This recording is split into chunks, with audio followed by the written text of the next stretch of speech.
things to do when you arrive here in the UK. Una, pagdating mo ng UK, pick upin mo na kaagad yung BRP mo or biometric residence permit. Tapos register ka ng GP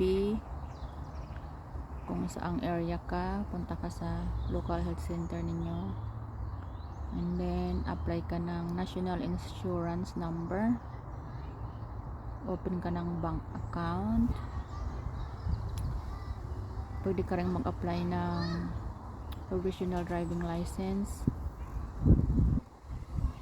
pwede ka rin mag-register ng na pwede ka nang mag-vote dito. Kaya lang depende siya sa nationality. Ako hindi pa.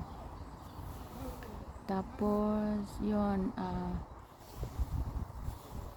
magpadagdag ka ng sabihin mo sa partner mo na idagdag ka sa bills like council tax, electric bill, gas bill, water bill, kasi kakailangan yan pag nag-renew tayo ng visa.